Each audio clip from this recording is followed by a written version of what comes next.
India ने आज GCC के साथ फ्री ट्रेड एग्रीमेंट साइन कर लिया है। ऐसे ही वक्त में एक खबर आती है हमसाया मुल्क भारत से, और वो खबर ये है कि Mukesh Ambani says Indian economy to grow 13-fold to $40 trillion by 2046। Pakistani को इस वक्त प्रोजैक की जरूरत है, एंटी डिप्रेसेंट की। लोग हार्ट अटैक से मरने ना शुरू हो जाए, कितनी एंग्जाइटी है हर पाकिस्तानी में। हमारा हमसाया मुल्क जो कि बिल्कुल हमारे बॉर्डर्स जुड़ा हुआ है, हम बड़ी बातें करते हैं, बड़ी हम तनकीद करते हैं, दुश्मन ये वो फ्लांटिंग, उनको देखे तो वहाँ पे तो ये हो रहा है, यहाँ पे तो ये हो रहा है, ह्यूमन राइट से लेकर बड़ी तनकीद करते हैं। अरे भाई, अरे यार, आप ये तो देखें वो क्या बनने जा रहे हैं, कहाँ पर ले आए वो अपने आप को। $40 ट्रिलियन की इकोनॉमी की बात हो रही है और हम दिवालियापन के नजदीक। वी आर करप्ट नेशन, ठीक है। मैं ऑन स्क्रीन बोल रहा हूँ कि ये इंतहाई अफसोसनाक चीज़ है, लेकिन ये पूरी दुनिया में हम करप्ट साबित हो चुके हैं। They don't fear anything, but we Pakistani or other Asian country people are fear belong to from the India. They are so much confident level. There's so fear. There is so much competition in the market, international market. Pakistani, Bengali, and Indians. When three of them go to for the interview, they select Indian people. You are atomic power. आपके बारे में दुनिया आज क्या सोच रही है? 1 महीना हो चुका है, आपका फॉरेन सेक्रेटरी कोई नहीं। तार साहब, इम्पोर्टेंट डेवलपमेंट्स पाकिस्तान में हो रही हैं। एक तो जनरल बाजवा का जो टैक्स रिकॉर्ड है वो लीक कर दिया गया मीडिया को। दूसरी तरफ अगर आप देखें तो प्राइम मिनिस्टर जो हैं उन्होंने 26 तारीख तक आर्मी चीफ को अपॉइंट करना है, लेकिन प्राइम मिनिस्टर तो जो है वो टर्की जो है वो पहुंच गए हैं। उधर इंडिया जो है वो पाकिस्तान के अगेंस्ट एक महाज बना रहा है कि जी वो टेरर फाइनेंसिंग का एक जो अदारा है वो बना रहा है, जिसका वो कहता है कि हमने हेडक्वार्टर जो है वो इंडिया में रखना है। ये इस वक्त हमारी जो लड़ाइयाँ हैं वो तो बड़ी सीरियस हो गई हैं, इंटरनली हम गुत्थम गुत्था हैं। इंडिया ने आज जीसीसी के साथ फ्री ट्रेड एग्रीमेंट साइन कर लिया है, ऑस्ट्रेलिया के साथ कर लिया है।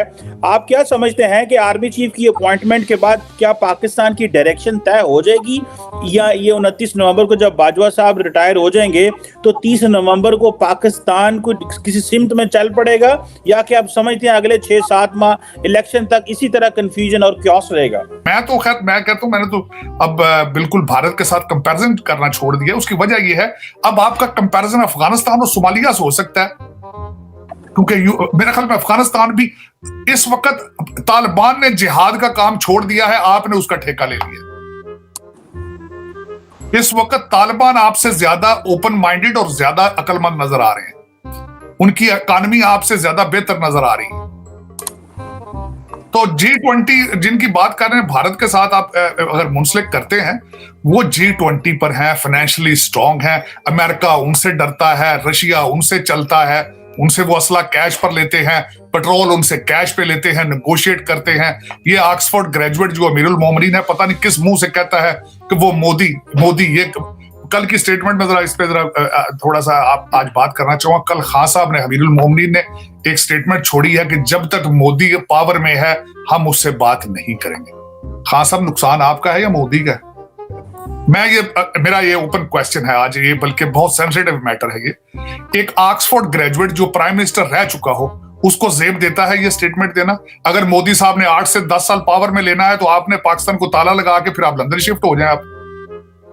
और दूसरा मैं ये कहूंगा कि मोदी खुद हिंदू हैं, और जिस मुल्क के वो प्राइम मिनिस्टर हैं मेजॉरिटी वहां पे हिंदू हैं, उनको वो उनकी तरक्की के लिए वो सिंसियर हैं। आप अगर पाकिस्तान को डिलीवर नहीं कर पाए तो मोदी का क्या कसूर है उसमें? आप मोदी के खिलाफ क्यों है भाई? वो अपने मुल्क के साथ तो सिंसियर है, अपने मजहब के साथ भी सिंसियर है, आप क्यों नहीं पाकिस्तान के साथ सिंसियर? आपने 3.5 साल में क्या किया है? आप 25-25 साल के बच्चे आपने मिनिस्टर ले आए थे, आप जिनको मेरा अपने मोहल्ले में कोई उनसे शेक हैंड नहीं करता, मोहल्ले का किरानेदार उनको उधार नहीं देता, आप उनको मिनिस्ट्रियां पकड़ा दी, आप वो अरबपति बन चुके हैं। खान साहब, तो उनका कसूर क्या है? मोदी का क्या कसूर है भाई इसमें? हाँ, दूसरा ये है कि आप ये कोई भी समझदार इंसान, जी शऊर आदमी ये स्टेटमेंट दे सकता है कि जब तक मोदी पावर में, आप इससे बात नहीं करेंगे। इससे पहले मिस्टर अडानी ने ये कहा था कि 2050 तक $30 ट्रिलियन इकोनॉमी इंडिया बन जाएगा, लेकिन अब मुकेश अंबानी साहब ये फरमा रहे हैं, जो कि one of the richest person है इंडिया के, बड़ी इंपॉर्टेंट पर्सनालिटी है वहाँ की। उनकी कैलकुलेशंस ही हैं, वो एक जगह पर मौजूद थे, स्पीच कर रहे थे, जहाँ पर उन्होंने यह कहा कि India is likely to become 40 trillion economy by 2047, a 13-fold jump from its current size. India will grow to become a 40 trillion economy by 2047, ranking among the top 3 economies of the world. और फिर ये 10th convocation था of Pandit Deendayal Energy University है, ठीक है। अब उसमें उन्होंने ख़ास तौर पर जो है ना वो 3 फैक्टर्स पे बात की है। उन्होंने 3 चीज़ों की बड़ी बात की है। आने वाले डेकेड्स में इंडिया को 3 ऐसे गेम चेंजिंग रेवोल्यूशंस हैं जो उसको वहाँ तक लेकर जाएंगी जिस पॉइंट की अभी बात हो रही है। वो कौन से हैं? वो हैं द क्लीन एनर्जी रेवोल्यूशन, फिर है बायो एनर्जी रेवोल्यूशन, एंड एक और है और वो है डिजिटल रेवोल्यूशन। हम देखें तो रशिया और इंडिया के इस टाइम तो फेमस हुए पड़े हैं कि वो दोनों बहुत ज़्यादा ट्रेड कर रहे हैं। रशिया ने चाइना के एक सेक्टर को इंडिया के अंदर रिप्लेस कर दिया। वो किस तरह? जहां चाइना फर्टिलाइज़र में इंडिया के अंदर 23% इन्वेस्ट करता था, अब वो 15% पे आ गया, और जहां रशिया जो है वो 8% करता था, अब वो 22% पे आ गया। चाइना को बीट करके इंडिया में इन्वॉल्व हो गया। कैसे देखते हैं China day by day crisis में जा रहा है? किस तरह से कि जितनी कंपनीज़ हैं वो इंडिया पर भरोसा करके इंडिया में मूव कर रही है चाइना को छोड़ के?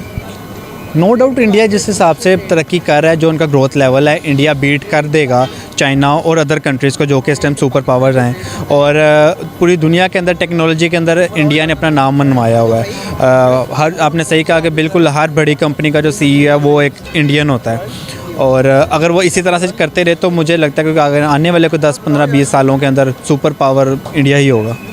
अगर हम बात करें इस टाइम की तो पाकिस्तान की ट्रेड आपके सामने है, प्रेजेंट हालात जो हैं पाकिस्तान के वो भी आपके सामने है, लेकिन आने वाले टाइम में कैसा लग रहा है? IMF का कहना है जहां इंडिया सुपर पावर बनेगा वहां पाकिस्तान 75% जो है बैंकरप्ट होने के चांसेस है। क्या रखा आपको? पाकिस्तान के जो करंट क्राइसिस चल रहे हैं, और मुझे लगता है जब तक ये स्टेबल नहीं होगा, हमारा कंट्री भी स्टेबल नहीं होगा, जब तक हमारे मुल्क के हालात थोड़े से अच्छे नहीं हो जाते, मुझे नहीं लगता कि हम कोई तरक्की की तरफ जा रहे हैं, बल्कि हम तनज़्ज़ुली की तरफ जा रहे हैं। और इसको कोई बाहर से कोई लोग आके नहीं सही करेंगे, इसको हम जैसी आवाम ही मिल के इसको सही करेगी। मुझे लगता है कि हर इंडिविजुअल को जो है इसमें पार्ट लेना चाहिए। हमें सिर्फ किसी एक पर्टिकुलर एक बंदे के ऊपर नहीं छोड़ देनी चाहिए कि वो बंदा आएगा तो वो मुल्क को चलाएगा।